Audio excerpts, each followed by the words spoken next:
Like, comment, share, and subscribe naman dyan mga idolo. Maraming salamat po. Ngumisi si Jiang Chanla, nagbubulungan ka na naman.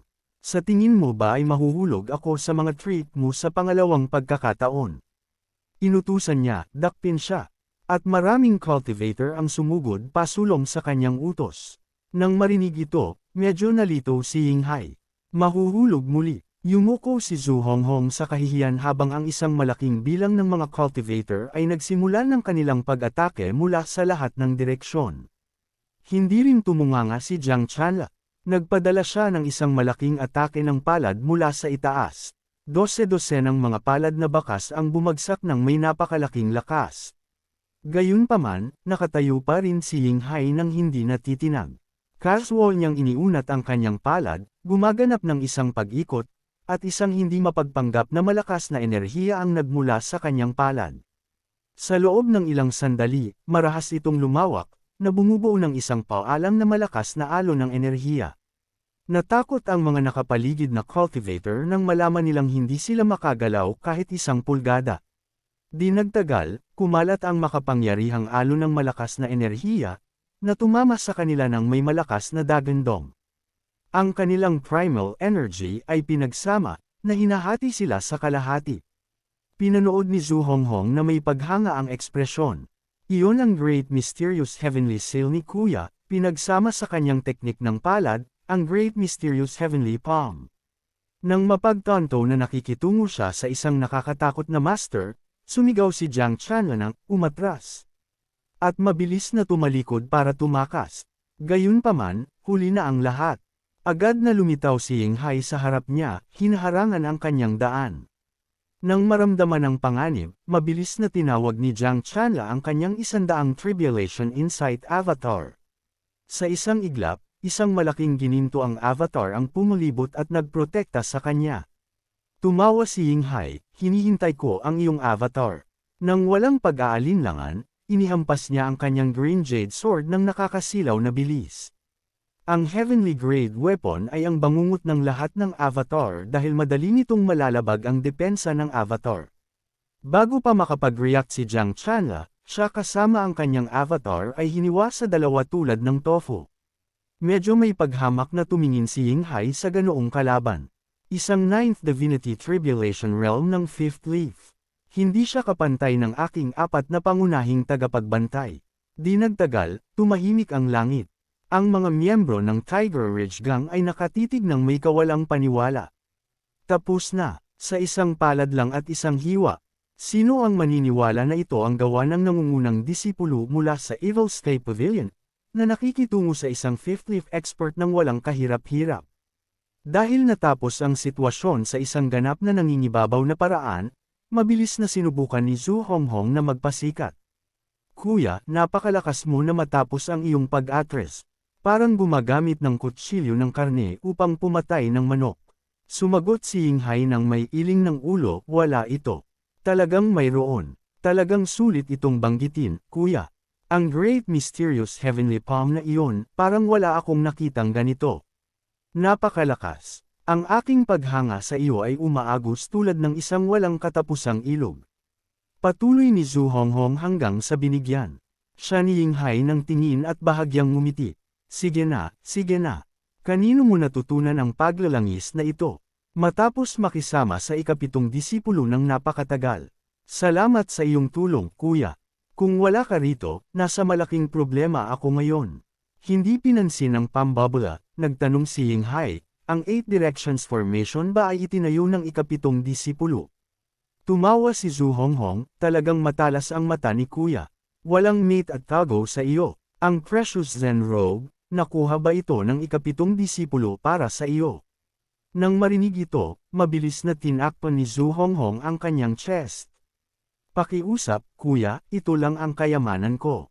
Gayunpaman, sa ikalawang pag-iisip, isinasaalang-alang ang mga kakayahan ni Yinghai, bakit niya iimbutin ang Precious Zen Robe? Ang kanyang proteksyon na malakas na enerhiya lamang ay mas makapangyarihan kaysa sa robe na ito.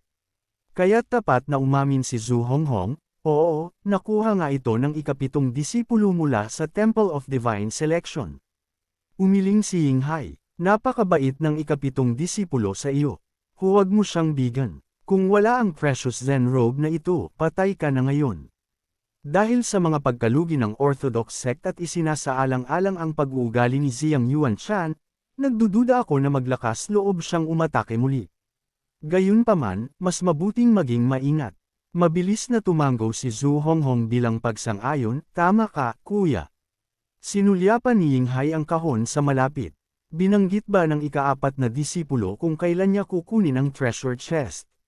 Magalang na sumagot si Zhu Honghong, sa loob ng 3 araw, pupunta siya upang kolektahin ito. Kung gayon, mananatili ako rito sa loob ng 3 araw, sagot ni Yinghai. Maaari kang manatili hanggat gusto mo, kuya. Ang pakikipag-usap sa iyo ay medyo hindi kawili-wili. Mas maganda sana kung nandito ang ikapitong disipulo. Hindi pinansin ang komento, lumapit si Yinghai sa chest.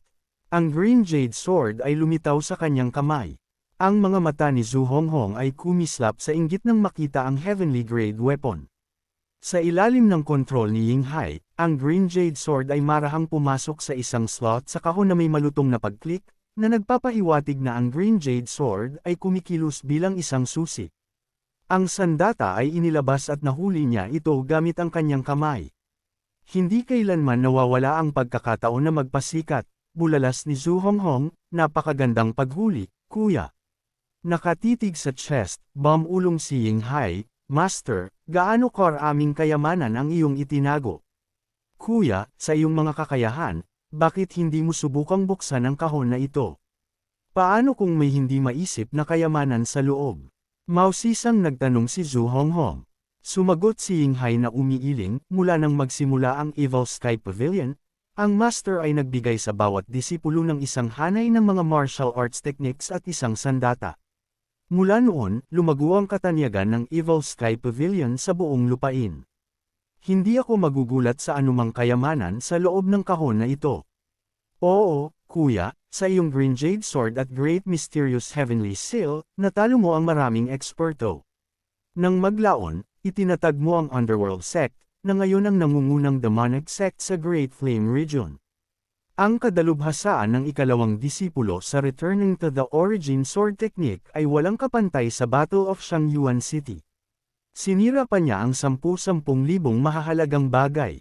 Nang mapagtanto na maaaring nalihis siya sa kanyang pambabula, mabilis niyang idinagdag, bagaman ang Returning to the Origin Sword Technique ng ikalawang disipulo ay talagang makapangyarihan, kumukupas pa rin ito kumpara sa iyong Great Mysterious Heavenly Seal. Kalmadong nagsalita si Yinghai, ang ikalawang disipulo at ako ay palaging may mga pagkakaiba, ngunit bilang panganay, natural na hindi ko ito hahawakan laban sa kanya.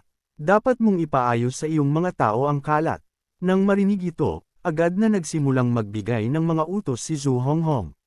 Sa isang kisap mata, lumipas ang 3 araw at dumating si Ming Xin tulad ng inaasahan. Sa una niyang plano ay direktang lumipad sa Tiger Ridge Gang, ngunit habang papalapit siya, napansin niya ang mga senyales ng labanan. May laban ba na kinasasangkutan ng master? Nagkaproblema ba ang tanggang ikawalong disipulo na ito? Naisip niya na medyo nag-aalala at nagmadaling lumipad patungo sa Tiger Ridge Gang. Ang mga labi ng isang lumilipad na karwahe sa malapit ay nakakuha ng kanyang pansin. Ang karwahe ay nagtataglay ng pangalan ng Orthodox sect. Nang malapit na niyang siyasatin ito, isang miyembro ng Tiger Ridge Gang ang lumitaw sa malapit. Ikaapat na Ginoo, matagal na kayong hinihintay ng ating pinuno ng gang, sabi ng miyembro. Medyo nagulat si Ming Xin. Matagal na akong hinihintay. Oo, inutusan kami ng dakilang elder na batiin kayo. Nang marinig ang terminong, dakilang elder, nakaramdam ng masamang pangitain si Ming Xin. Huwag mong sabihin ang master ng Underworld sect na si Yinghai ay nasa bundok na ito. Oo, ang dakilang elder. May kaba, mabilis na sumagot si Ming Xin. Naalala ko lang, mayroon akong ilang kagyat na bagay na dapat asikasuhin. Babalik ako para sa kahon sa ibang pagkakataon. Tumalikod siya upang umalis ng nagmamadali. Gayunpaman, noon lang umalangaw ang boses ni Yinghai, ikaapat na kapatid, dahil nandito ka na, bakit ka nagmamadaling umalis? Matagal na tayong hindi nagkikita. Mag-usap tayo dito sa tagwan ng ikawalong kapatid. Naghanda ako ng pagkain at inumin. Hindi ba ninyo dudurugin ang puso ko bilang inyong nakatatandang kapatid kung aalis kayo ngayon? Nakaramdam ng kahihiyan at nagbubulong-bulungan tungkol sa kanyang masamang kapalaran, nag-aatubiling pumasok si Ming Xin sa kuweba, binabati si Yinghai ng may magalang na pagyuko. Tumugon si Yinghai ng may masayang tawa, "Ikaapat na kapatid, maupo ka. Magbuhos ka ng alak. Ngayon, walang aalis sa atin na hindi lasing." Nang marinig ito, winagaway ni Ming Xin ang kanyang mga kamay ng may pagwawalang bahala. "Kuya, kaya mong uminom tulad ng isda, ngunit hindi ako gaanong umiinom. Bukod dito, pumunta ako rito para sa kahon. Kailangan kong kunin ito at mag-ulat pabalik. Kaya nasaan ang kahon ng master, ikawalong kapatid?" Walang pagmamadali, sagot ni Yinghai, na tumuturo sa likuran niya. "Nandito mismo ang kahon. Maupo ka muna." Natural, hindi nang ahas si Ming Xin na tumanggi at umupo. Naisip niya sa sarili, mas mabuting huwag galitin ang nakatatandang kapatid at mabugbog dito mismo. "Narinig ko na madalas mo akong pinapuna sa harap ng master." Tumalon ang puso ni Ming Xin. Sino ang nagkakalat ng ganoong tsismis sa iyo? Tiniyak sa kanya ni Yinghai, "Magpahinga ka. Kung hindi ko kayang tiisin ang ganoong maliliit na bagay, paano ako magiging karapat-dapat na maging iyong nakatatandang kapatid? Kamusta ang sitwasyon sa mga bundok ngayon?" Nang marinig ang tanong, tapat na sumagot si Ming Xin, "Medyo mas mabuti kaysa dati.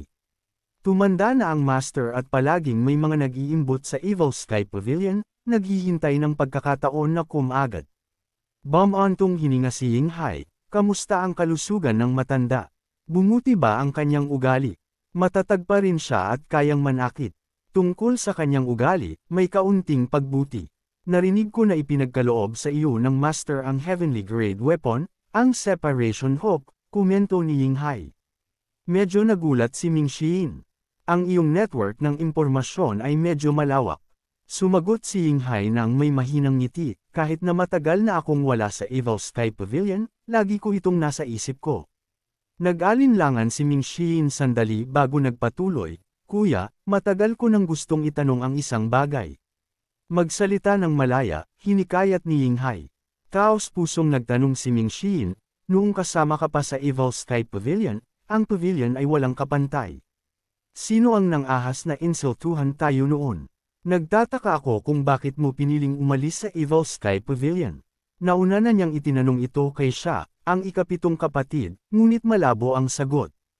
Tumigil si Yinghai sandali, pagkatapos ay inubos ang kanyang tasa ng alak sa isang lagok. "Kung hindi ako umalis sa Evil Sky Pavilion, isang landas lang ang para sa akin, kamatayan." Nanlaki ang mga mata ng dalawang nasa tabi niya sa pagkabigla. "Talaga bang ganoon ka seryoso? Kalimutan na natin, uminom tayo," pagwawalang bahala ni Yinghai, nang walang ibang boses. Sinundan siya ng naguguluhang si Ming Xin, umiinom ng sunod-sunod na tasa. Di nagtagal, malaki-laking alak ang naubos. Nang nasiyahan na sila sa pag-alala sa mga alaala sa alak, binuksan ni Ming Xin ang paksa, "Kuya, tungkol sa kahon na iyon." Sumabat si Yinghai, "Kung magpasya akong panatilihin ang kahon na ito, ano ang gagawin mo?" "Ako ay may tungkuling sumunod sa mga utos ng ating master, nakatatandang kapatid. Dapat mong malaman ang ugali ng master. Kung mabaigo akong kunin ang kahon, walang ang parurusahan ako ng master." Tumawa si Yinghai nang marinig ito. "Hindi ka ganito dati, kapatid." Binanggit ni siya sa kanyang sulat ang iyong pagbabago, na nagsasabing naging mas masunurin ka. "Hindi ako naniwala hanggang ngayon." Bumulong si Ming Xin sa ilalim ng kanyang hininga, gustong-gusto talagang magchismis ni kapatid siya. Sabi ni Yinghai nang may pagtawa, "Pinupuri ka niya, hindi ka sinisiraan. Bakit mo ito dinadamdam? Ang mga araw ng kaluwalhatian ng Evil Sky Pavilion ay nasa likuran na natin. Maaaring kayang magtagal ng master ngayong taon, ngunit paano sa susunod, o kahit sa susunod na dekada?" "Nakuha ko ang iyong punto," nagmamadaling sumabat si Ming Xin. "Alam ko na tumatanda na ang master at hindi mabubuhay magpakailanman. Pagkat buhay pa ang master, huwag nating pag-usapan ang mga bagay na hindi pa nangyayari." Tumawa si Yinghai, magaling ang sinabi. Si Zhu Honghong, na sumusubok na magpasikat, ay nagdagdag ng may pag-aalinlangan, napakatalino ng sinasabi ng ikaapat na kapatid. Tiningnan siya ni Ming Xin, kumain ka ng pagkain mo.